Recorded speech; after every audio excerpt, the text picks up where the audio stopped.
Retromania Pro Wrestling Podcast Network is a Moonsault Media production and is intended for private use only. For more information, contact retromaniapodcast@gmail.com.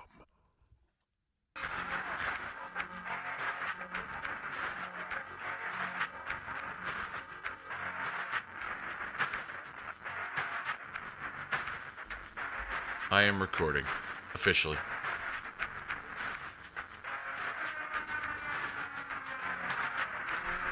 Hey everybody, and welcome to Retromania Pro Wrestling Podcast Network presents Extreme Watch-Alongs. Marking out the days. Extreme Watch-Alongs, that is. I'm one half of the hosting squad, Kobe Nida, and as always, I am joined here with the mayor of Kicking Out at 2, Dave Rosenbluth. Dave, what's going on, buddy? Hey, buddy, what's good in your hood?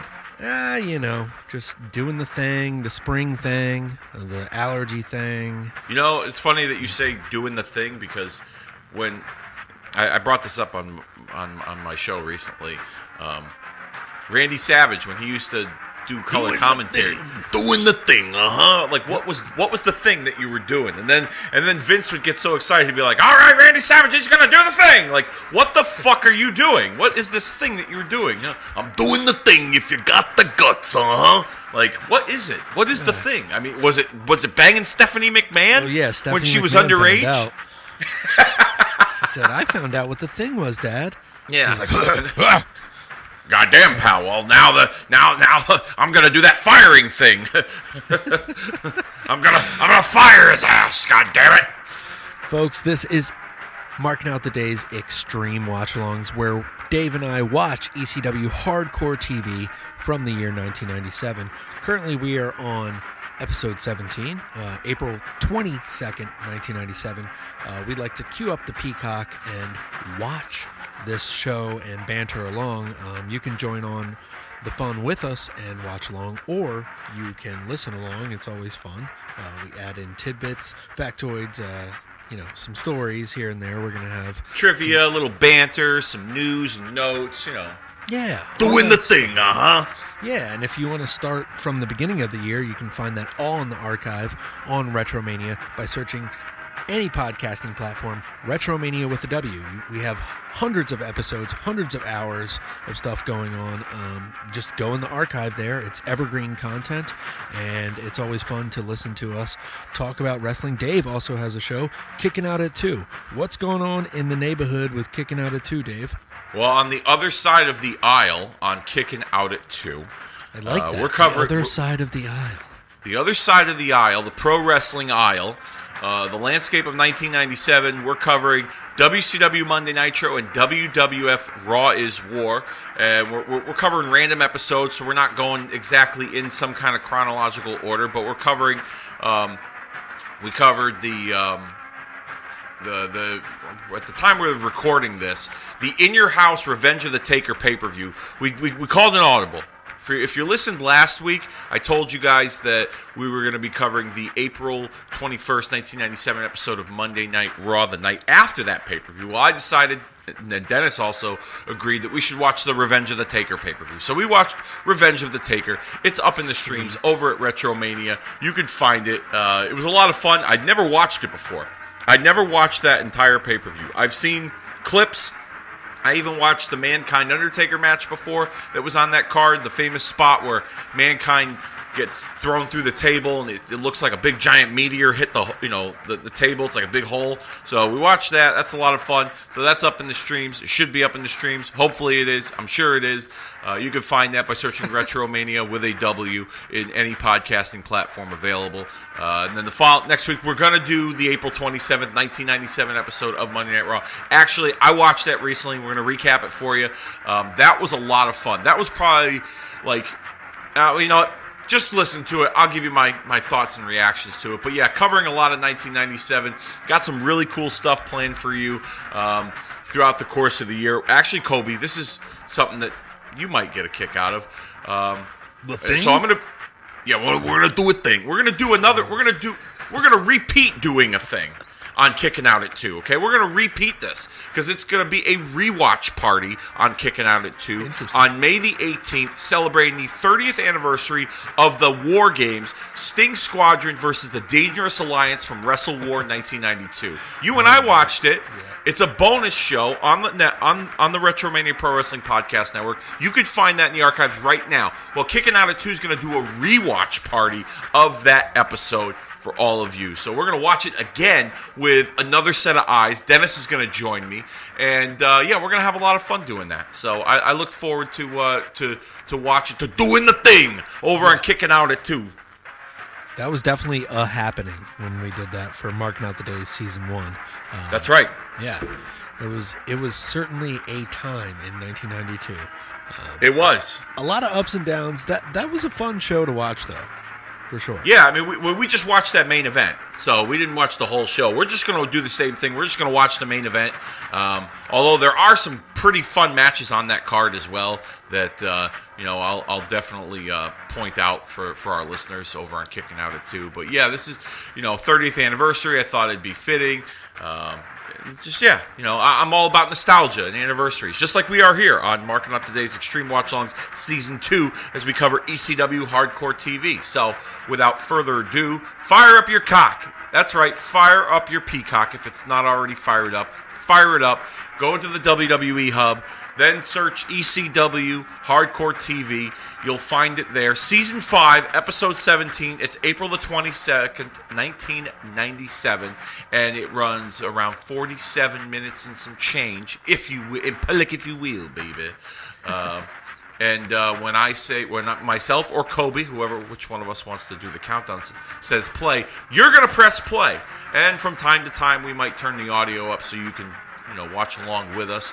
But if we don't, well, then, you got the timestamp already up there, ready to rock and roll. So, if you will,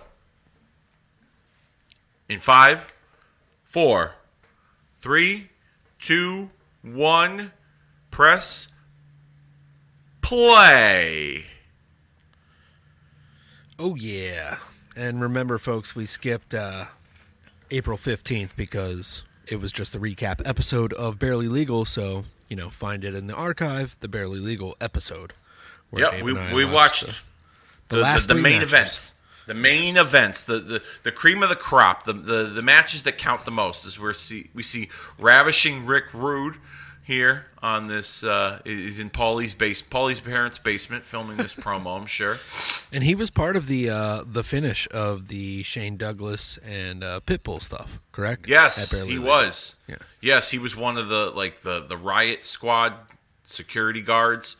Everyone thought he was coming out with the mask and the robe, but that turned out to be "Give me my money, bitch," Brian Lee, under the hood, if you will. And, Douglas had a lot of enemies back in that day. It's actually, you know what, we're recording this. It's April the 21st, 2022, and we're removed from yesterday was the anniversary of Rick Rude's passing. Oh, wow. Rest in peace. Rest in peace. Passed away at 40 years old in 1999. So we're very soon. 2 years in our timeline, but yeah, it's way too early to. And he was one of the first around that time that started going. I mean, yeah, you had the untimely deaths, I should say. Yes, of guys that were gone way too soon. Yeah, and was it a drug overdose? Was it a heart attack? I believe it was heart related. It was heart related, yes. Okay. Heart failure. Okay. Of some extent, which is usually related. I mean, not related, but, it's a lot of deaths happen that way in the wrestling business. Yeah, and a lot of people relate them to steroid abuse. I think there was heart failure with Brian Pillman, and I think there was also heart failure with Eddie Guerrero, if I'm not mistaken. Yeah, and also their substance abuse. Their recreational use of any of those things. And then they're recapping right here on ECW, Simply Ravishing coming out. Have you ever heard his theme song from WCW? Yeah, I think we talked about it on Marking Out the Days, I believe. I used to hate it. I think it's one of the coolest songs ever. Like, it totally fits his persona. Like, you'll have to Google. Better than what WWF had for him back in the day? You know what? Not better, but it was still just as good. Like, you know, the swiveling of the hips, the gyrating, what I'd like to have right now is for all you fat, out of shape Pennsylvania pissants. You know, yeah. Like he had, the WWF theme with like the saxophone and like the gyrating of the hips, like that was good. But the one he had in WCW, I think, was it. When you listen to it at first, you're like, this ain't Rick Rude. But then like you hear the lyrics and like the way he kind of like struts down to the ring with it, like it works. I like it. Okay, yeah, I still think nothing will beat or compare to Ricky Steamboat's theme in 1992. Oh God, Ricky Steamboat, the Dragon. Yeah, that's quite the. If you're that would certainly in 2022. He's such a good man. He never cheated on his wife. He never looks at other women. It's like one of those type of songs. Oh wow. Yeah, he doesn't order off the menu. He looks at the menu, but he doesn't order off the menu. Is pretty much what they're saying. And then that angle in 1992 where Missy Hyatt, or I believe it was Missy Hyatt, right? Where she had said it was Medusa. Medusa. He had eyes Yeah. for Ducey with Rick Rude being involved, which is interesting because now we have this angle where Francine is here involved with Shane Douglas and Rick Rude, and looks like she might have eyes for Brian Lee, Bulldozer Brian Lee, which I don't know how you could. That's what they're saying on the commentary.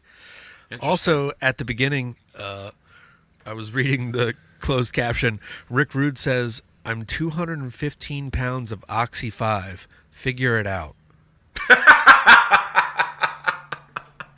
That means he's going to pop a zit? Yeah. He stocks up on Stridex pimple pads in his fucking gear bag, along with the other 12,000 pills he used to keep in his fucking fanny pack. Yeah. But I digress.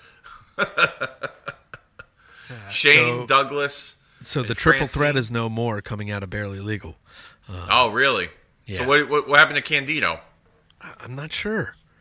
Looks like we'll have to catch up with him during this episode, I assume. Maybe, but coming off the hopefully. heels of Barely Legal, we saw Terry Funk walking out the ECW champion. We did it! Forever! Forever! Forever! And Forever! ECW actually got a better buy rate than expected from most people. They did over 50,000 buys, which is cumulative to like $400,000 at the time. Oh, so that's 1997 money. That's pretty good. Yeah, profitable show, which they didn't think that they might have had. Wow, look at this here on the replay. It's Arn and Bobby Eaton with Sabu. Yeah, that's I think Arn came to the aid of Terry Funk. Yeah, and then Bobby Eaton was with Paul. Yeah, if I'm not mistaken, I think this was around the time when ECW had somewhat of a working relationship with WCW in like '94. Okay, and I think this was during the same period of time where, I don't know if you remember the story, but Cactus Jack spit on the WCW tag team title in an ECW promo. Yes. And he caught a lot of heat from Bischoff and management at Turner over it. Yeah. If I'm not mistaken. There was a lot of revolving doors around this time with these companies. They would work together briefly. Ooh. Speaking of revolving doors, is that a segue for you to talk about the announcement regarding the AEW New Japan Forbidden Door pay-per-view in June? Sure. I mean, nobody's heard from Dave. I guess he's still beating his meat to a 6-star thought of anything that could happen. Well, he's certainly got enough paper in his office to clean himself up with. If you've ever seen pictures of him in his office. Did you see that disgusting video that leaked, or picture that leaked recently? It was like the most recent one. It's like, why do you live like that? Someone commented, like, this is signs of mental health. Like, someone with mental health problems. Yeah. My wife's a big OCD. You know, she's got issues with that, and cleanliness and not like she likes to keep it clean, but she's not like extra about it. But if she saw that, she'd lose her mind. Like anything that she sees that's not in order, it's up to her standards when it comes to her OCD. Yeah. She's just like she has an internal panic attack, you know. Like yesterday.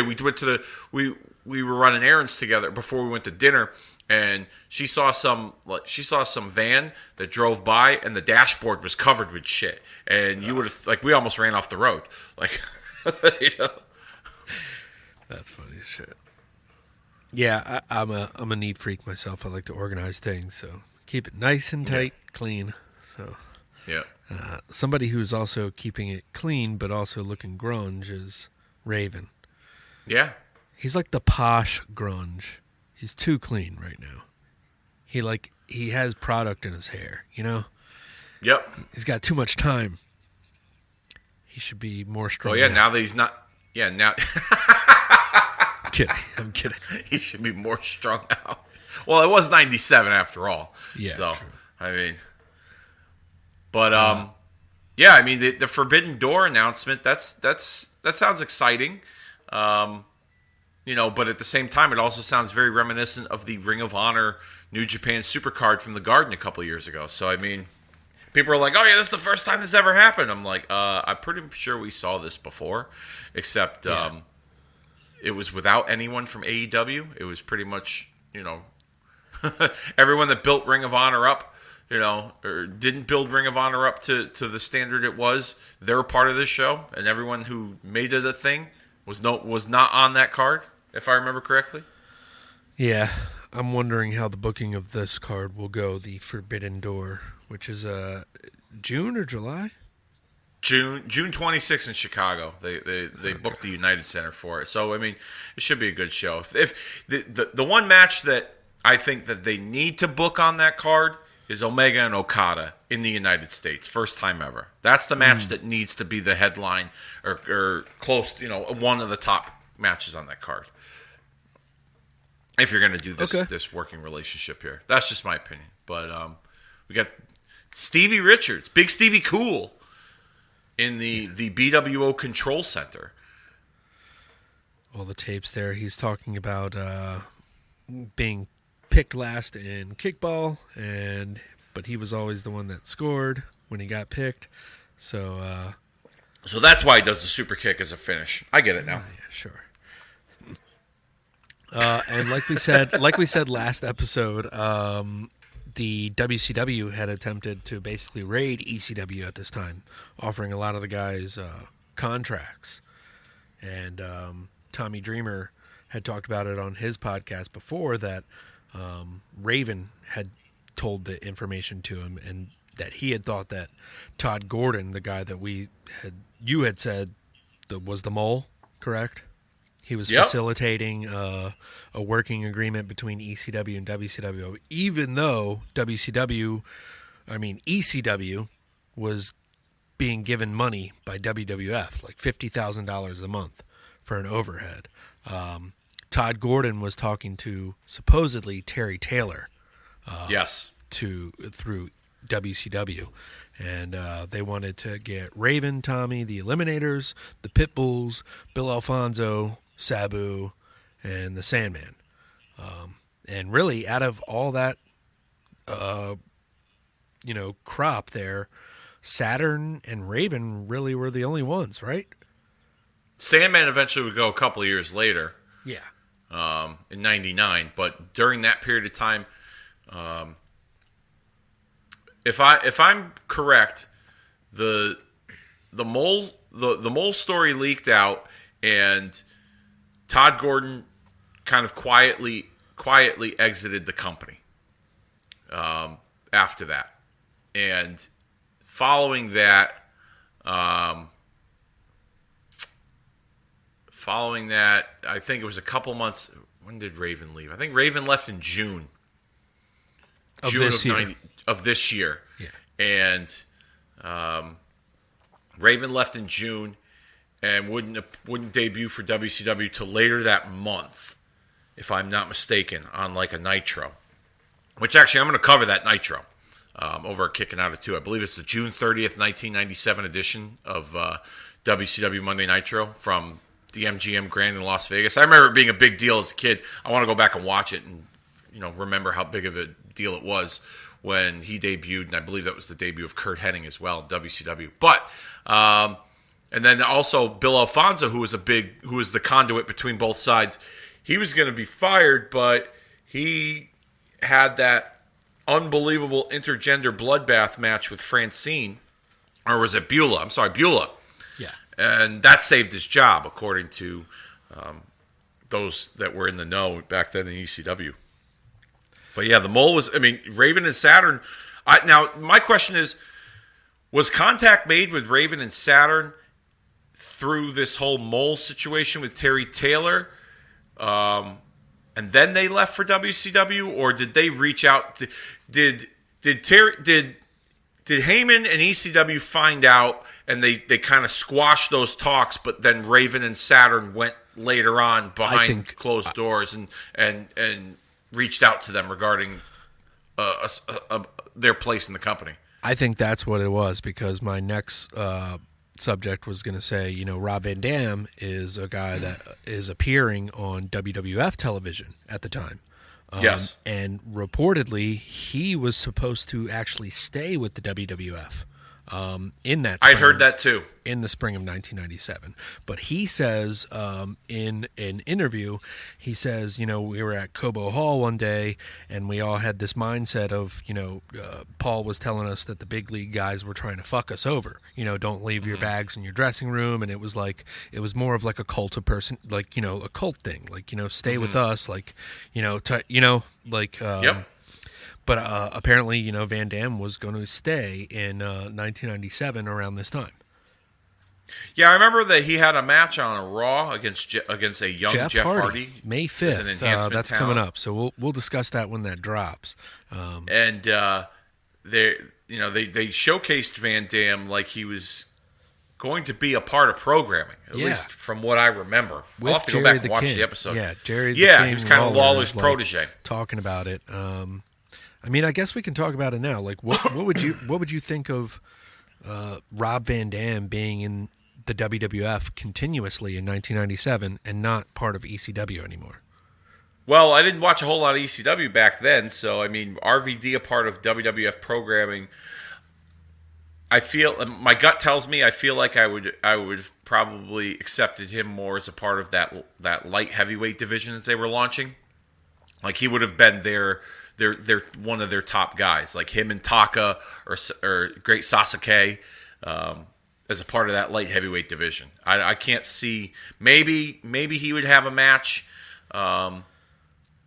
intercontinental type status, or European title, maybe something with like him and like Hunter, or even. I can definitely see though him possibly having problems with the Click, like what? Like Sean, Sean and, like stealing the spotlight or anything like that. Or at that time, I could see Sean and Hunter trying to put him in the Click with them, so they can kind of get that rub. Get that rub for sure. Yeah, maybe that would have been cool. What if it was Sean and RVD instead of Triple H and and Sean as a part of like a unit? Yeah. Looking now that you mention that, I could have seen Sean and RVD as like a babyface tandem against the Hart Foundation. Yeah. Absolutely. RVD, this, laid back, weed smoking wrestler that, goes against all the morals and values that, the Canadian Bret Hart represents. Bret trying to take this young kid out. And then Sean comes to the aid. They both got long hair. They're, chick magnets sort of thing. I wouldn't say they would, like, change up their look or anything, but I think they would have some kind of an association on TV. Yeah. And then maybe that's if we're really going down the rabbit hole here, but I think that's if RVD was, that all depends on how popular RVD would have gotten. I think RVD would have been a popular name on WWF programming over time. The way that they the way that they built him in that one match with Hardy, I think they would have definitely continued that. But yeah, he was showcasing all his moves, and he was getting a real good reaction. It's like a 4-minute match. But yeah, it's great. I think too that what it really comes down to is that Paulie saw something in him, didn't want to lose him as a talent, and Paulie is the master of us versus them. He managed to do that with his locker room. Think about it. They're not going to let you smoke weed. They're not going to let you smoke weed. If you say 420 on TV, you will get fined $1,572.97.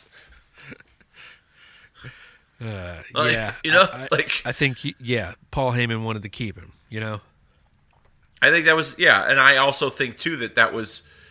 I wouldn't be surprised if because the relationship between both companies at that time, while it was a good one, and WWF was apparently helping fund ECW. You didn't see a whole lot of ECW on WWF programming following the summer of '97. Lawler, I think, blew off the angle with Dreamer at Hardcore Heaven later this year, which I'm sure we'll talk about. But I think personally that us versus them mentality that Heyman instilled into his roster at that time played a big part in why we didn't see a lot of these guys on TV, on WWF TV. Because I feel like personally, if they were showcased more in WWF programming, they probably would have been a regular mainstay. The WWF would have tried to snatch them up. And agreed. Heyman, I don't think, was having that. So that the plan was in place that they would eventually come over. Yep. I could see that too. I could definitely see that too. So we saw Arn Anderson earlier. Let's talk about what the Observer has to say. At the time, in April of 1997, he had neck surgery the week of 1997, and there were some serious complications. Fluid in his lungs. The incision in his neck was about 1 foot long. The discs were all messed up, and they had to cut through a lot of muscle to get there. He was released after a week in the hospital and was in terrible pain the whole time. And they don't know the recovery time, and they're not sure when or if he'll be able to return to the ring. Mm-hmm. Plot twist, he doesn't, ever. Yeah. Yeah. He cuts one of the greatest retirement speeches of all time on Nitro, which actually we'll kicking out of say, you should cover that. We're covering that Nitro. We're gonna cover that Nitro, and then we're gonna cover the following week when the NWO spoofed it. So good. Awesome. Yeah, we're gonna go back to back with those Nitros, but unfortunate. Arn Anderson, one of my all-time favorites. He's in my top 5 of my favorites. I just liked how he presented himself like he was like a regular dude, but like he was tough as hell.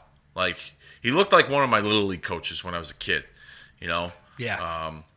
He looked like one of my friends' dads that like it was always intimidating. Yeah. Yeah, he just came across as this like blue collar regular guy, but he could kick your ass, and I don't know. There was things about Arn Anderson other than that I liked. I have I'm a big action figure collector. I have the Galoob action figures, and one of them was an Arn Anderson one. The way it was shaped, the way it looked, I liked it. It was one of the figures I played with a lot. You get your Arn Anderson? Does he? Are the butt cheeks? Do they have any? Butt cheeks are missing. His bald spot is, taken over a lot. Balder. I would make him Blade so much. So I had like those washable magic markers when I played with my dolls. Okay. I got a little artsy on it, and I would put the red on him a lot, and he would bleed good because the texture. He got a lot of color. Well, the texture of the doll too. It wasn't the rubber. Yeah. It was like a slick gloss finish. First of all, it's not a doll; it's a little man. Okay, yeah, a little man, as my wife absolutely. would say. Yeah. One of my men. Yes. But Arn Anderson, I got one in the mail this which week. makes me think: would you think he would do well in ECW? Maybe being that that gatekeeper type deal for the old technician. If he would have stayed with Terry Funk, I could see him running like the television championship in ECW, and then him maybe having a great match with Taz. I mean, is that an active performer? Yes. Yeah, I mean... In, say, 96, 97, say he doesn't, get injured or have to have that surgery. Well, I mean... Well, ECW didn't have a working relationship with them at that time. I know. I'm just saying hypothetically if hypothetically, Arn were in ECW. Yeah, I could see him have a TV title holder kind of anchoring that division. Maybe even tagging with someone like a Chris Candido. Or like a kind of like a mentor role, so to speak, really helping Candido elevate and evolve. I could see something like that, or even Shane Douglas. Oh wow! Being a part of the triple threat, if you will, a new triple threat with Douglas, Arn Anderson, and maybe a Candido. Wow. that would have been an interesting group. And then you could eventually with Arn's credibility as a performer and as a character in wrestling, the young, cocky Douglas could eventually get sick of carrying around the legend, the veteran, and you could set something up with the two of them down the line. So, yeah, nice. It's nice. See, he could have had a place. I don't know how long term stuff it would like have been. this. Yeah, I like the brainstorming and probably like the fantasy booking. Thinking of what ifs and what could have been. Mm-hmm. I don't think we've really commented on any of this episode as we're watching it right now. This match is Tracy Smothers and Little Guido against Spike Dudley and who's it? Chris Chetty. Chris Chetty, sorry. Yeah. Taz's cousin. With Wildfire Tom and Rich at ringside. Oh, we got a rocker dropper. That killed a guy. No, I'm kidding. Almost did. Yeah. It killed Vince's checkbook for a little bit, having to go to court over that. Absolutely. But, ugly clothesline. I can see why we're not talking about this match. My goodness. Yeah, some of these ECWs are just meh. All right, let's talk about the time of 1997. The movies. We spoke about Bulldozer Brian Lee on the prior episodes. Show me the money, bitch. Mm-hmm. Well, Jerry Maguire. Whoa, Jesus. He was a little short there. Oh, my God. Did you see that? Yeah. That front the flip over leg drop, he was like 5 feet short on that. Jesus. Nice selling. Maybe he needs to go back to Taz's dojo and taste some more wrestling lessons because God. Oof. Anyway, I'm sorry. Continue. I just had to Jerry make mark of that. Jerry Maguire was the top box office selling movie. Show me the money. Yeah, 1997. Show me the money. At the beginning of 1997. That's right. All right, so February. What was the number one movie, Dave, that was selling in the box office?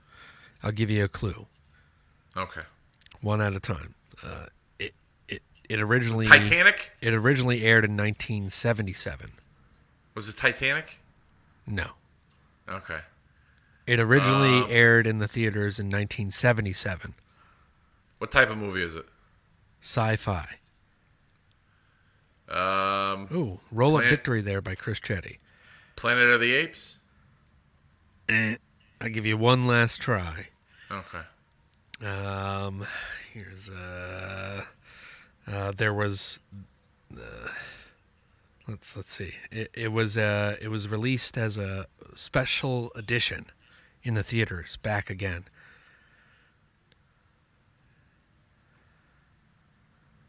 Not a clue.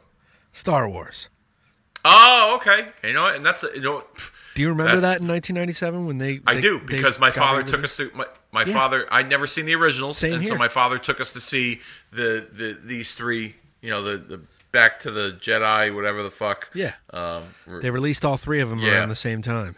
Yeah. Okay. Interesting. Yep. It was like digitally remastered, right? Yep. Yeah. Okay. Yeah, I do remember that because my parents took us to go see it. Okay. Good stuff. Starting a new, a new generation to enjoy the movie in the theaters. That was pretty And then cool.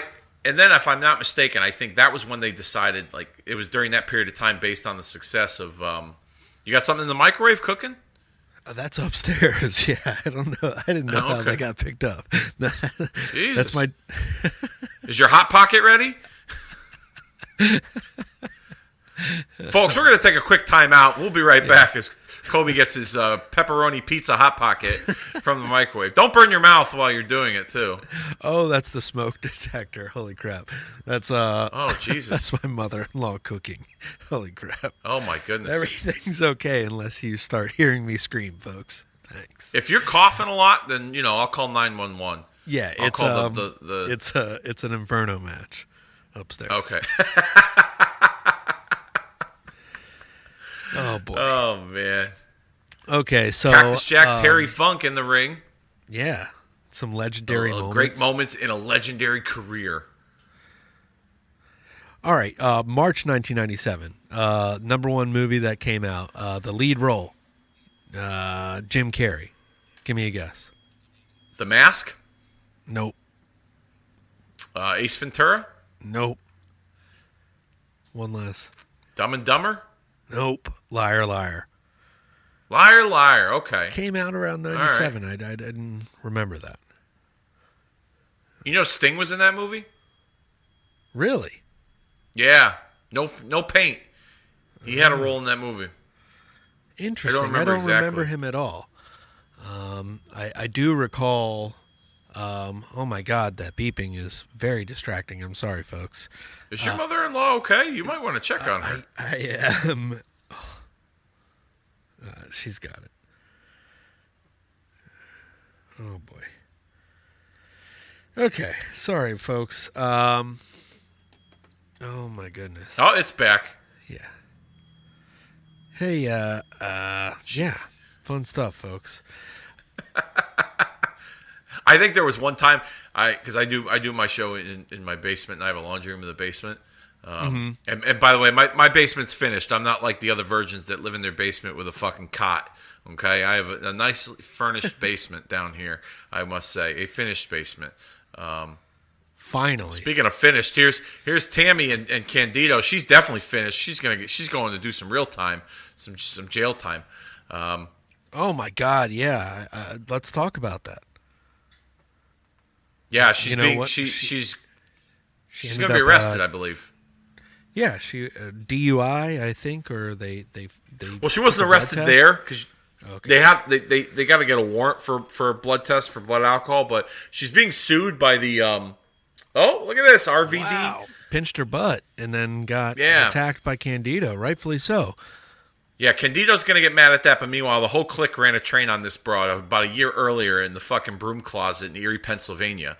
Yeah, I was going to say. And he did nothing. He did nothing about it, 1, 2, 3 kid gave her a shit sandwich, and it was no big deal, but RVD grabs a little bit of that ass, and all of a sudden, he's losing his mind over here. Hey, Dave, take over for a hot minute. Sorry. Yeah. We're live. Fuck it. I'll be right back. Yeah, we are live. Fuck it. Yeah, let's keep it in the recording. We're fucking live. We're live, pal. We got Joey Styles here talking about a bunch of nonsense. But, yeah, what am I doing? What am I going to say? I don't know. You good over there, bud? Oh, you're going to be like a roving reporter here?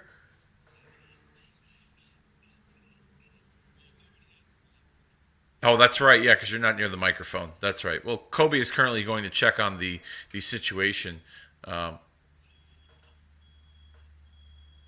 Anyways, so we are live currently. And now we see Chris Candido in the ring. Let's play the audio for this promo over the smoke detector. Candido putting the bad mouth on Rob Van Dam, referring to the incident you saw that occurred earlier this evening. And here comes Rob Van Dam. Rob Van Dam had heard enough. And it's Sabu. Here comes Sabu and Bill Alfonso. They sent Van Dam down to the ring first. And now Sabu and Van Dam stomping on a one-armed Chris Candido. And nobody's a big fan of Candido's attitude. The man's got one arm. And Sabu and Van Dam just stomping away on a man with a torn bicep. Bill Alfonso with that infernal whistle. Just leading the charge. Wait a minute. Comes Taz. Sabu and Van Dam don't see Taz behind them. Taking his time, he's wiping his feet. Yeah, Van Dam turned. Barely legal, so. You're back. Yes, I am. I had to clothesline my mother-in-law into the fire, and then I pinned her. 1, 2, 3. Jesus Christ, it's going off again. Well, we're just going to have it in there for a bit. That's fine. It makes the show that much more interesting. As we're watching this fan cam action with Taz making the save for Candido. So basically, you went over on your mother-in-law, you clotheslined her into the fire, but the referee reversed the decision, and the match is now continuing as we can hear the smoke detector in the background. Is that what you're saying? There was one last little bit of the finish, you know. She tried to throw a fireball. Finish. Yeah. Oh, boy. Oh, man. Hope you folks are enjoying this one. I'm going to have a very interesting cover on our social media with the oh no. Yeah, with great. Yeah, not like detector. The barely legal one wasn't weird enough. It looks like we were about to make out if you folks check out the cover for the barely legal one. Thanks, Dave. Yeah, oh, of course, no problem. No problem. I mean, it's ECW after all, had to make it a little weird. Yeah. Speaking of weird, what's Taz doing wearing these? Taste your hand. He just licks his hand. Taz got these fucking boxer shorts on, looks like. Uh-oh. Oh, there we go. Guji Katami with a kata hajime. I don't trust nobody. I'm going to taste you, Candido. I'm going to taste you, and I'm going to beat your ass, and I'm going to taste you some more, and then I'm going to lick your ass. I'm going to beat your ass, and then I'm going to taste you some more. Man, just going off the rails today, huh, there, pal? Yeah. It's just quite the show we got going on here. Uh-huh. Taz here holding his ground after beating or tapping out Sabu. Not really tapping out. I guess he put him to sleep. He defeated him, yeah. And currently we're, for those of you following along with us, if you're a little behind or if you're ahead of us, we are currently at 35 minutes and 30 seconds as we see Taz exiting the ringside area with Paulie Walnuts and Goomba Sal. Nice. And then we see another Guido over there. They look like a couple of extras from The Sopranos, these two security guards. Yeah. I wonder where they're shooting in Jersey or something. They probably own. It looks like they probably own the an hall. old warehouse. And they're like, "Hey, we need a piece of this wrestling money." Dude, it looks like an old warehouse. Or like a big giant tin garage. I mean, I guess that's the beauty of ECW. Oh, here we go. Yeah. Last week on ECW.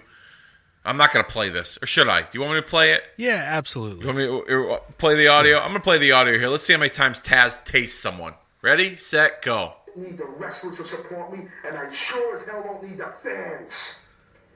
I need some hokey baby face that's looking for support. All right. Well, Taz didn't taste anyone this week, so I think we're in the clear. He turned on the fans last week, essentially, is what they're saying. He doesn't need the fans anymore, so he's just going rogue. I'm not some hokey baby face. Oh, look at you with the Meltzer talk. At the time, yeah, getting. I didn't know the terms babyface or heel. Did you at the time? In 1997, I read about them, and then I kind of caught on and realized what they meant. But yeah, I don't think I did in 1997. Like the first time I ever heard the term heel was in the Home Alone movie. When the parents were in the airplane and the dad was like, yeah, we're a couple of heels flying first class while the kids are stuck in coach. You remember that? No, I don't remember that. You'll have to go back and watch that. Wow. Home Alone, the first one. Yeah. Oh. What is this? This is Corporal Punishment going against Balls Mahoney.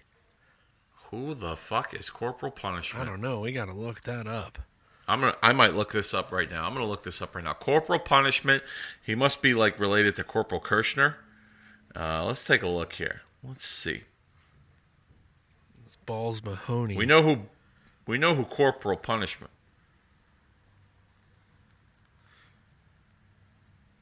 Corporal Punishment. ECW. His name is Daniel McDivitt. Why does that sound familiar? He was trained by Axel and Ian Rotten in Catonsville, Maryland. Oh, he was born in Catonsville, Catonsville, Maryland. Catonsville, Maryland. October the 19th, 1973. He is age 48, 6'3". He was on a TV show called Squidbillies. Called what? Squidbillies. Oh, okay. Doing voice acting. I guess so. It's an animated show, so that's interesting. Right. I used to live in Catonsville. That's where the Retromania Pro Wrestling podcast originated from. Oh, look at that! Yeah, look at that. All right, so he's got his faux Ultimate Warrior thing. He looks terrible though, folks. Selling okay, selling some punches from Balls Mahoney. Whoa! Oh, that was an ugly backdrop. Yeah. I mean, this is a Balls Mahoney match after all. Oh yeah. He's just getting fresh into that character even more. He's going to grow out the hair and get even more grimy and get some more scars on him. Yeah. Eventually, later in this year, he cuts his head so many times it looks brutal. He's essentially like Dusty Rhodes, where he has like a gash, like permanently. You know, the one that can just. I once saw him at an indie show, and I saw his scars up close, and I was like, they're pretty gnarly. And then when he tried to cut himself for it was like a hardcore type of match, like Ooh. It was almost like he didn't have any blood left. Oof.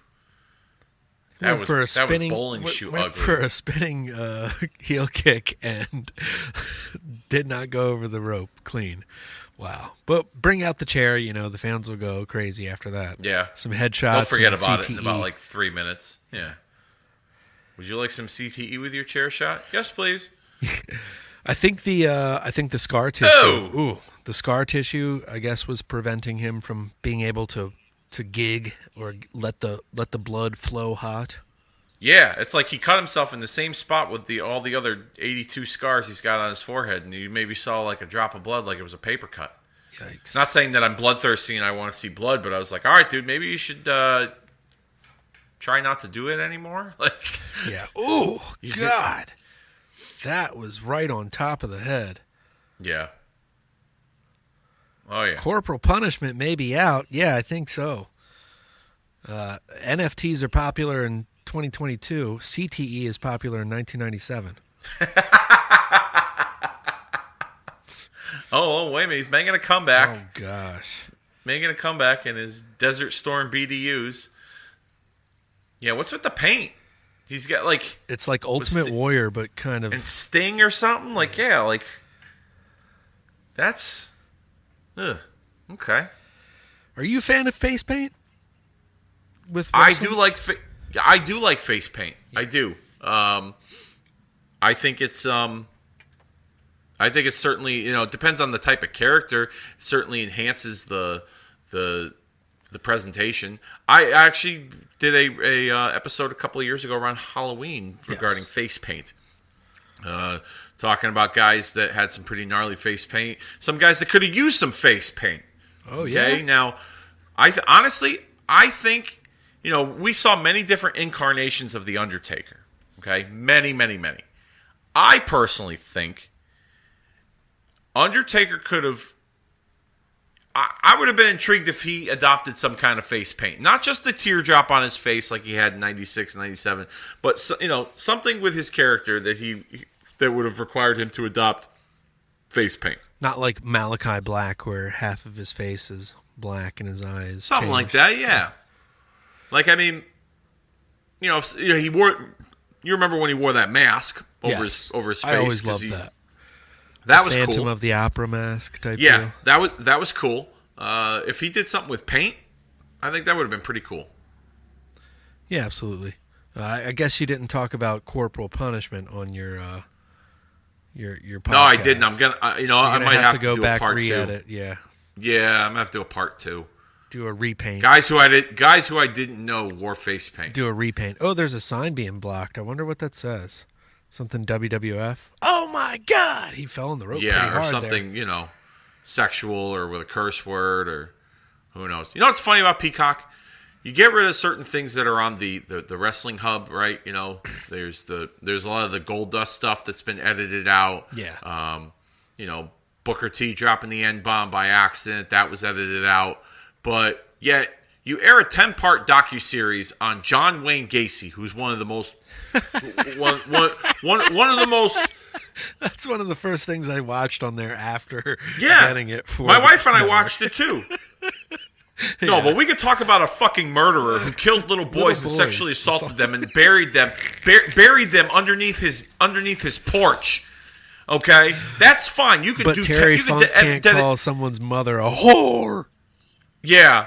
Or Goldust can't come out, and suggest that he Is going to blow the is a dude. homosexual. Yeah. Yeah, but no. Oh, let's just John Wayne Gacy. Sure, why not? No big deal, right? Yeah. The kids will love it, but they can't watch. They can't watch Goldust or give me a break. One of the worst apps in the history of America, Peacock. So you see another legendary Terry Funk moment here with Cactus Jack and Tommy Dreamer. Was this wow. I think this was the heel Cactus Jack in ECW, if I'm not mistaken. Yeah, where he didn't do the hardcore stuff. He kind of did rest holds, or was that before that? And he could be. I don't remember, to be honest with you. Like I said, didn't watch a whole lot of ECW. Wasn't available in my area. And if it was on at fucking 3 o'clock in the morning on the sports channel. Here we go. Another shot of RVD pinching her ass, and Candido hockey checks RVD into the boards there. Just recapping what went on earlier in the show or the event, Sabu and RVD definitely have an alliance under Bill Alfonso being their manager. Yep. I did enjoy sure Bill do. Alfonso and RVD when I first saw my first ECW pay-per-view when I was able to catch it. I was like, wow, this is different, because we didn't get too many managers in WWF at the time. It was only Paul Bearer, Yep. like Jim Cornette to a degree. Yeah. That's one thing that's really that was. I mean, WCW was filled with managers, but they didn't really talk for the guys. They just came out. No, they were just there. I mean, Teddy Long used to manage Ice Train. What did Teddy Long do? Just came nothing. Even just came out. Even Colonel Ronald Parker. Like at first, he did have a role, but then they dwindled him down to nothing. Once they brought in Bischoff as a part of the NWO, that just kind of They got rid of managers because the authority figure then became the thing. Yeah. I mean, Bischoff iced out DiBiase. DiBiase was supposed to be the original mouthpiece for the NWO, and then when they felt that it was appropriate for Bischoff to become a character and be a part of that just kind of took DiBiase, and it didn't. It like I said, it iced him out. Then he became a manager for the Steiner brothers. Yeah, and hardly managed or talked for him. Yeah. Because somebody else wanted the fucking mic. I think the removal of managers due to the authority figure stepping in the role is it's a missed mark in wrestling now. It's a missed thing. There are some decent managers, but like a guy that Paul Heyman does well with Roman Reigns and the Bloodline. Yes. I just read recently that NXT's LA Knight is getting brought up to the main roster, and he's going to be he's going to be a manager for someone. So Yikes. we'll see how that turns out. They wanted to bring Adam Cole up to the main roster and make him a manager, too. Yeah. As we see this episode of ECW coming to a close. Yes, with RVD, Sabu, and Bill Alfonso cutting a promo, if you will. And that does it for this episode of ECW Hardcore TV from April the 22nd, 1997, that we hardly talked about. We just banter over it sometimes, and this is one of those glossy episodes where it's just there was a filler match in between, and then just kind of picking up the pace for filler everywhere. Yeah, for this Sabu. Is a filler episode. Yeah, Sabu and RVD, showing that they have a new alliance, and they are the top heels, and then that's pretty much it. But thanks, everybody. It's been fun. Thanks for enjoying the other extracurricular activities that were going on during the podcast. Don't worry. Kobe's mother-in-law, she's alive and well. The baby's good. There's no smoke inhalation in the house. Everything's all set. The empanadas are burned, but, for the most part, everything else is good to go. We still have a recording going on, so that means the fire didn't make its way down to the room. There's no electrical issues. Yes. Everyone's good to go. Neighbors might have called the cops, so if you hear any sirens in the background, fire department, you'll know that they were just calling to check on the welfare of the Nida family. So, without further ado, I think it's appropriate that we end this show this week here before this becomes evidence in a police investigation. Yes. So yeah. So in case Kobe's mother-in-law tried to burn the joint down. Because this episode was god awful. Right. There's evidence of this, so she may be prosecuted in a court of law in Maryland. So, thank you, everybody. As always, like, rate, review, share, and subscribe if you dig this podcast. If you are still sticking around, Dave, where can we find you? And we'll sign off. You know where you can find me. Kicking Out at 2 on Facebook and Twitter. Covering the opposite aisle of 1997 with WWF Raw's War, WCW Monday Nitro, all kinds of goodies up there. So you can check that out, Facebook and Twitter. Kicking Out at 2. Bye-bye.